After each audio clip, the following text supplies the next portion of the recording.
E no Aeronotícias de hoje, ao pousar em Guarulhos, Airbus A380 fica parado na pista e precisa ser rebocado. O que houve, hein? E avanço significativo nas obras de construção da pista do aeroporto de Jataí. Olha aí, ó, mais uma pista, hein, gente? E a Boeing já tem substituto do lendário 737. Estão estudando aí um substituto para esse lendário e importantíssimo avião. Vamos falar sobre isso aí hoje no Aeronotícias. E já aproveita, deixa o seu like, comenta o vídeo, compartilha com seus amigos. Isso é muito importante, que cada like que você deixa, esse vídeo aqui ele é entregue para pelo menos mais 10 pessoas, tá, gente? Então ajuda aí, dá uma força no canal, tá bom? Muito obrigado, viu? E vamos lá. Bom, o 737, gente, ele já... Essa história dele ser substituído eu já ouvi, né? Quando fizeram o 737NG, que são os da família que a Gol opera ainda, né? O modelo 700, 800, eles são da família NG. Já se falava que não iria ter uma próxima geração. E mesmo assim a Boeing foi lá e fez a geração do 737 MAX. E infelizmente tivemos aí acidentes com essa geração, né? Ela ficou meio que mal falada aí. É um excelente avião, mas ele teve os seus problemas aí de percurso, né? E pelo que se parece, pelo que a gente percebe, é um projeto que já chegou no seu limite de desenvolvimento.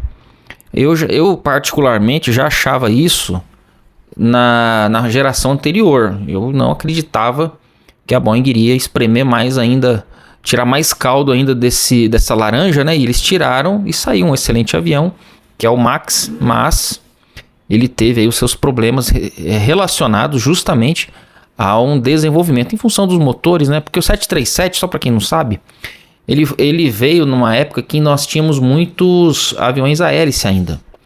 E o jato, a Boeing na época, ela queria um avião que fosse meio que fácil manutenção, que tivesse fácil manutenção, fácil acesso aos mecânicos. Então, se você parar para observar as primeiras versões, no modelo 100 que praticamente teve, acho que não chegou a ter 20 unidades, se eu não me engano, eu não me lembro, mas o modelo que vingou e foi operado em massa no início foi a versão 200.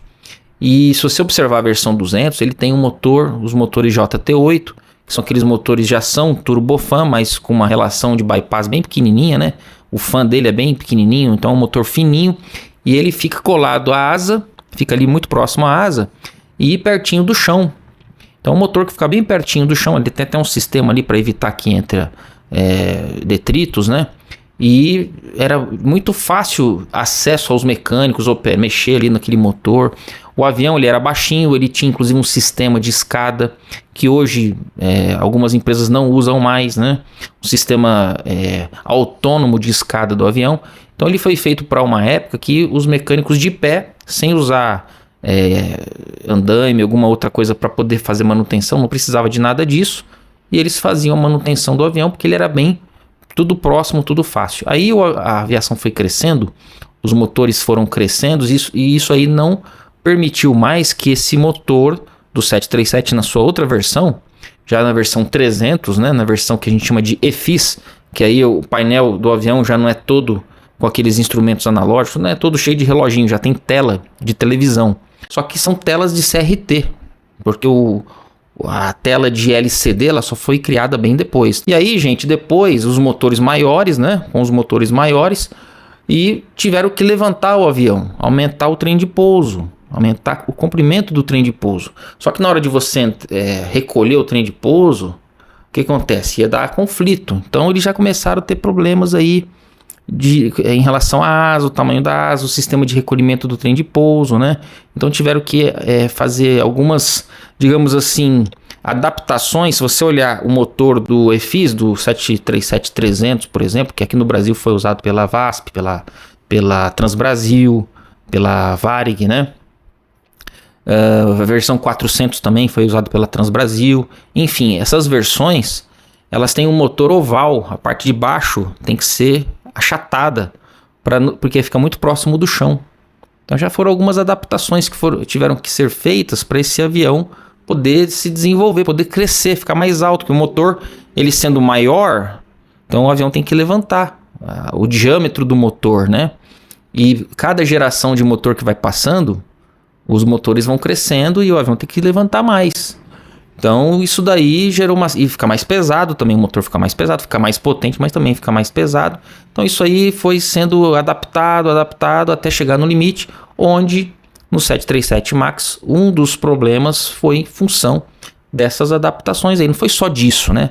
Mas foi uma das causas, um dos fatores contribuintes foram essas adaptações que foram sendo feitas aí. Então agora, com motores ainda maiores, né, com motores mais desenvolvidos, e a Boeing, para substituir o 737, ainda não tem assim um motor muito mais econômico do que os atuais.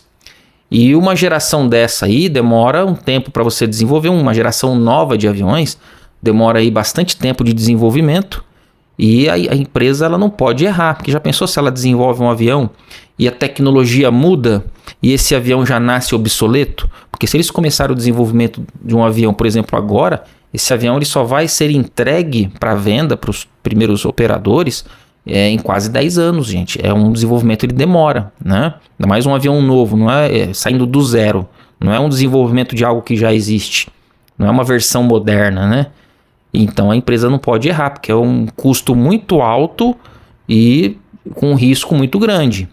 Então a empresa, a Boeing, ela está pensando aí, está verificando as opções de motores que existem, que podem ser desenvolvidos, para só então começar aí o desenvolvimento a partir de um desenho, para isso aí ter desenvolvimento, né? Lembrando que a Boeing tinha o 757, que ele é meio que no mesmo tamanho do Airbus A321 XLR. Só que é um avião mais pesado, é um avião já bem mais alto, né? Então já é outra, digamos assim, está em outra, meio que quase outra categoria de avião, né? Tanto que ele é mais pesado, o trem de pouso dele já é o truque, já é duplo, né? Já tem um bug ali com 4 pneus cada lado, né? Então vamos ver para que lado que a Boeing vai caminhar, né? E eles estão tentando aí verificar quais os modelos de motores. Olha só, a Rolls-Royce, por exemplo, ela trabalha no projeto UltraFan, que ainda está sendo desenvolvido, porém voltados para aviões de 2 corredores, aviões maiores. Os aviões de um corredor apenas, né, que é o caso do 737, que é um avião de fuselagem mais estreita, a gama de motores já é bem menos, digamos assim, não tem tanta opção no mercado, né, para você poder justificar uma nova linha de aviões totalmente nova que vai ter um ganho de eficiência, vai ser muito mais econômico, vai emitir muito menos poluentes. Isso depende muito também da família de motores, né? Então a Boeing, vamos ver o que ela vai fazer. O que a gente sabe é que eles estão querendo, eles não têm para onde correr, porque para concorrer com a família Airbus A320, principalmente o A321 XLR, que não tem concorrente, eles vão ter que dar os pulos deles aí, né? Vão ter que se virar e desenvolver algo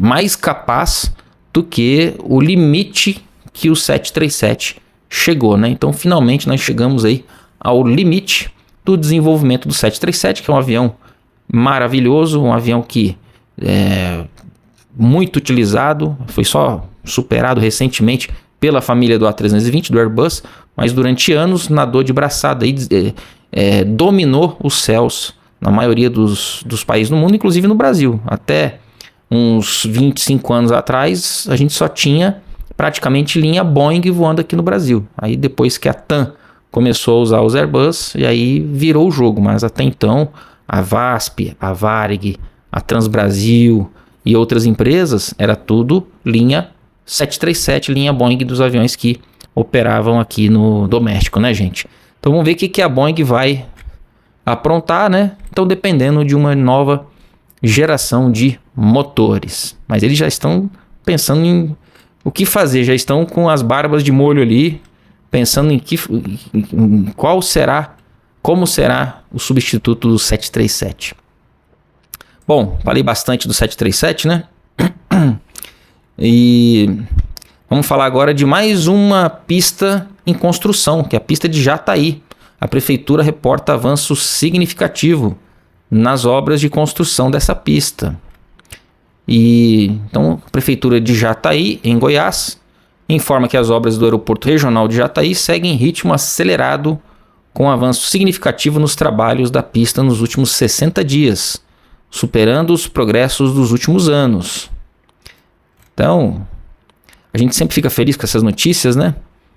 Então, o prefeito Geneilton Assis considera a conquista histórica e reafirma o compromisso, gosto assim, compromisso, né, de entregar o aeroporto para a população nesta gestão, impulsionando turismo, negócios e mobilidade. É tudo que a aviação traz, né? Turismo, negócio, mobilidade, desenvolvimento, renda, empregos, né? Recentemente, o Ministério de Portos e Aeroportos autorizou a licitação para a construção de um novo terminal de passageiros no aeroporto avaliado em 12 milhões. O projeto integra o novo PAC, Programa do Governo Federal, e é visto como um marco para a aviação no sudoeste goiano. O prefeito de Jataí esteve em Brasília com o secretário de Obras, Cantimiro Melo Martins, o secretário da Fazenda, professor João Geraldo de Souza Braga e o procurador-geral do município, Geraldo Caldeira Azambuja Neto, em audiência com o ministro de Portos e Aeroportos Silvio Costa Filho para destravar o processo de licitação. É burocracia, né, gente? Quando fala destravar, já significa que estava travado, né? Que é o que normalmente acontece aqui no Brasil. Alguma coisa emperra. Ou é licença ambiental, ou a empresa que começou, ganhou a licitação, fecha no meio da obra, aí tem que fazer uma nova licitação, e aí a empresa nova tem que desfazer o que a outra empresa fez, aí mudam o projeto, enfim, aí o que era para demorar 3 anos dura 15, né? Demora 15 e fica 5 vezes o valor e ainda é feito mal feito, né? Isso é o nosso padrão no Brasil. Vamos torcer para que não seja assim também. A gente sempre é otimista aqui, né? O ministro reforçou a importância estratégica do aeroporto e blá blá blá. Integração do Brasil, garantiu a entrega da obra dentro do prazo, anotem. Então o ministro falou que a obra vai sair dentro do prazo, que o prefeito prevê ser até o final de sua gestão. Então prefeitura deve ser até 28, né? Vamos torcer, né? Prefeitura acho que vai até 28, não é isso? Próxima eleição para prefeito acho que é em 28, né? Torcer, né, gente? Aeroporto sempre é importante, sempre obra de aeroporto no Brasil é enrolada, porque é uma área muito grande, aí as licenças, aí vem justiça, e liminar, e gente entrando na justiça, porque licença ambiental, e enfim, um monte de coisa que tem aí que trava, né? Aeroporto é complicado, mas vamos torcer. E Guarulhos, pessoal, o que aconteceu em Guarulhos? O Criprocó que teve aí, né? Mas tá previsto, né? Pode acontecer. Um Airbus A380 ficou parado na pista e precisou ser retirado pelo reboque. Acontece, né?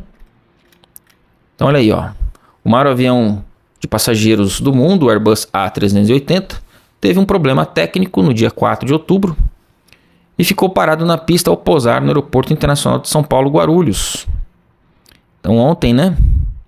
Chegando de Dubai, no final da tarde, esse avião sempre chega no final da tarde, dá para fazer fotos maravilhosas, pegando ali o final da tarde, o sol, olha gente, é bonito e ver o horário que esse avião chega ali, dá para pegar umas fotos lindas, né? Então olha aí, ó, ele chegou, ele pousou pela pista 10 Lima, que é a pista que a maioria dos aviões pousam na pista 10 Romeo, mas pelo fato desse avião ser maior, né, então eles liberam a pista 10 Lima, né, que é mais voltada para decolagens, que ela é maior, então, mas aí esse avião eles jogam na pista 10 Lima, né. Mas antes, durante a aproximação, o piloto já havia informado ao controlador de tráfego que precisaria parar na pista em vez de seguir taxiando para o pátio. Então já avisou, já sabia. Os momentos da aproximação e do pouso foram vistos aí nos aplicativos, né? Que aconteceu às 17h23. Falei para vocês que era ali próximo do pôr do sol. E aí Então, olha só. Já era esperado, então, né? O piloto já havia reportado o problema. Então, o pouso, o toque foi feito às 17h26. Após a parada do A380 na pista, os bombeiros se aproximaram para uma inspeção. Às 17h40 foi possível ver um veículo de reboque chegando, um caminhão de reboque, né? Para retirar a aeronave. A remoção foi concluída às 17h56. Então, não ficou nem muito... meia hora, mais ou menos.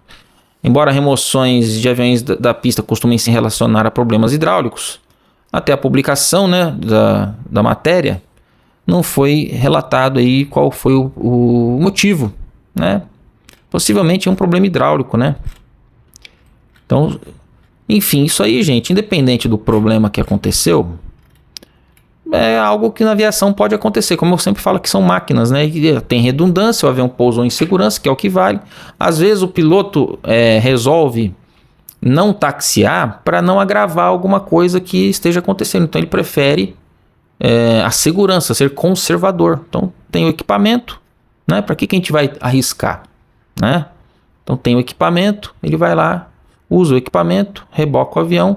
É melhor do que você forçar alguma situação. Então, deu tudo certo. Possivelmente esse avião já foi reparado, já teve a sua manutenção e vida que segue, né?